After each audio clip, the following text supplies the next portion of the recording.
மட்ட பகல்லையே இப்படி இருட்டா கிடக்க. முருகேஷ், இந்த அரண்மனையோட ஹிஸ்டரி உனக்கு தெரியுமா? எஸ்டிடி என்ன வரலாறு தானே. இந்த அரண்மனையில் இருந்தவனுங்கெல்லாம் 50 வருஷத்துக்கு முன்னால் ஓடிட்டானுங்களாம். இப்போ யாரோ ஒரு இழிச்ச விலைக்கு வாங்கி இதை பெயிண்ட் அடிச்சுக்கிட்டு இருக்கானா.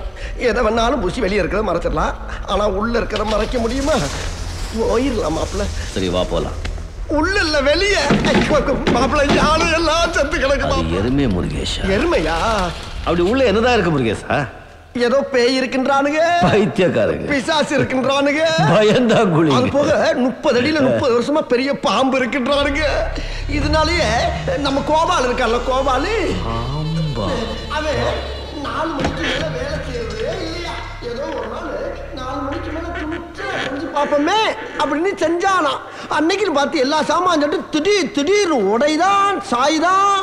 அப்பொழுது கோபாலு 4:30க்கெல்லாம் எஸ்கேப் ஆயிடுவானா. ஏன் மாப்பிள்ள இவ்வளவு பயம் உள்ளவன் ஏன் தனியா வேலை?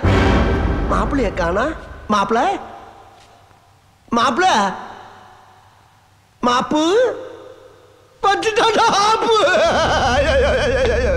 என்ன தனியா விட்டு போயிட்டானே. நான் எப்படி வெளியே போவேன்? இங்க இருந்து 1 கிலோமீட்டர் வெளியே போடுவேன். நான் என்ன செய்வேன்? அடே கோபாலு என்னை கூட்டிட்டு போனா. எங்கடா இருக்க கோபாலு? கோபாலு கோபாலு கூடவே வந்து கொடுத்து விட்டு போயிட்டார் ஐயா.